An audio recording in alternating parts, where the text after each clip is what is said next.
Hello, everyone, and thank you for tuning in. Today, we're going to be looking at Bitcoin and its recent price move of holding the 20-day as support, and we're beginning the recovery.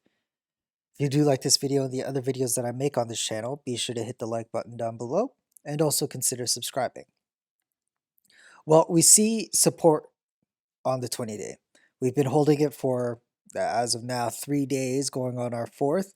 We're up 3% today, and also for today, we are now above $50,000 again. In fact, we're at 51,300. Now, these are great things. It shows that um, there's still buying pressure even at these levels, and it shows that if we're able to hold the support of the 20-day, then the market sentiment can change fairly quickly. It's very much like the play that we saw here in January, where we saw um, a pretty stark decline. Everyone got worried. It got pretty tense, and then the 20-day held. And what happened? Market sentiment changed. We gained almost 20% in valuation. I think we're at like 17% in 2 days, ultimately coming back down. But nonetheless, it showed that if the 20-day can hold, then we might be in store for a pretty stark short-term move. With that said, um, we want to keep an eye on what the all-time high is right now, which is about $58,000.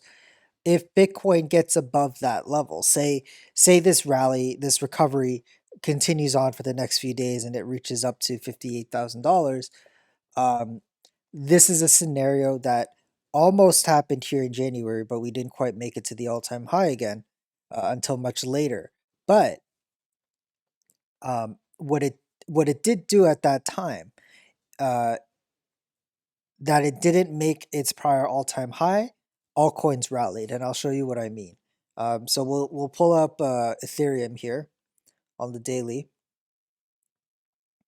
So what happened here? So we see Bitcoin coming down to the 20-day, right?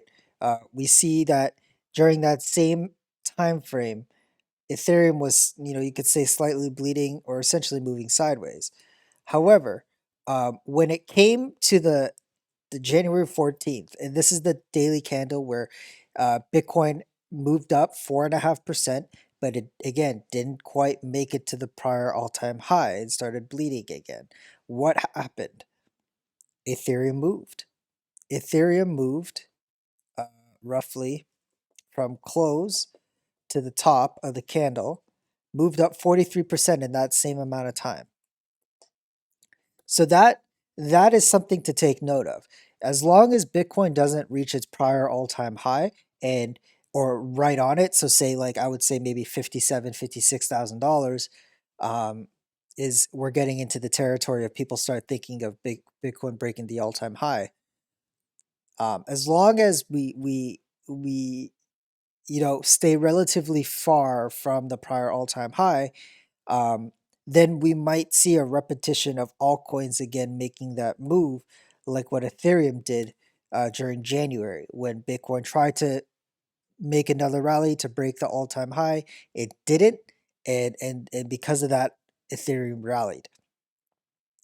We might be in store for that. If Bitcoin does break its prior all-time high, then it's all eyes are on Bitcoin again, or still on Bitcoin. People will be focused on Bitcoin. People will essentially dogpile into the idea that Bitcoin's going to break its all-time high and go into price discovery mode again. And we see what happens. We see what happens during that time. So I'll use $40,000 as the marker. Okay, as soon as Bitcoin started talking, we didn't even break it, but you see exactly what I mean.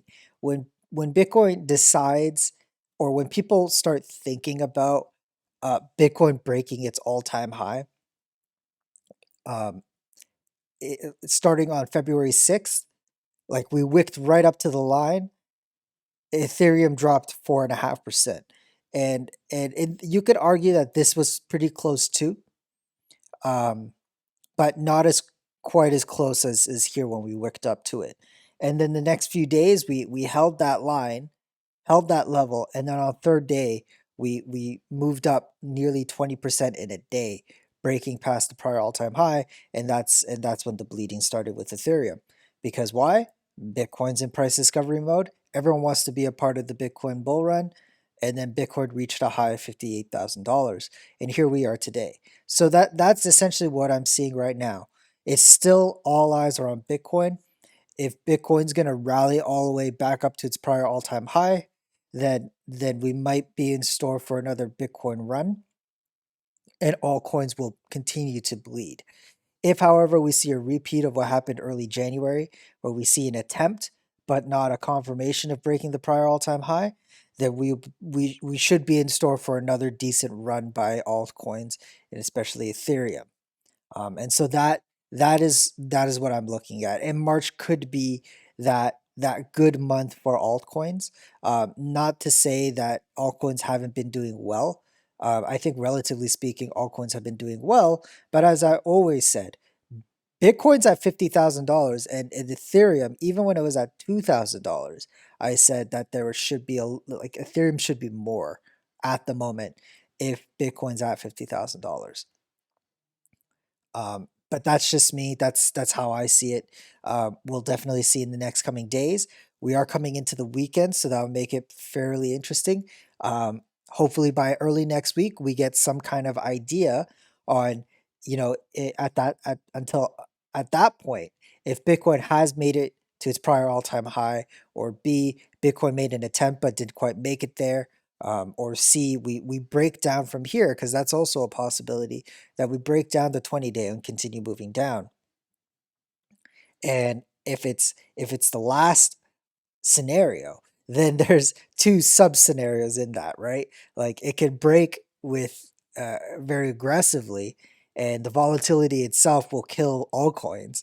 Or it could be like a limp slump to the downside, and we bleed slowly. And if it's that, then all coins might have a chance. Even with a downtrending Bitcoin, I mean, as we saw here, a downtrending Bitcoin can also mean a resurgence in altcoins as well. Because as we've seen here, Bitcoin was in a downtrend, Ethereum was in an uptrend at the same period. So that's keep those things in mind. Right now, I'm not trading anything. I'm sitting. I'm sitting tight. So that's all for today, you guys. Thank you so much for watching. Take care. Bye bye.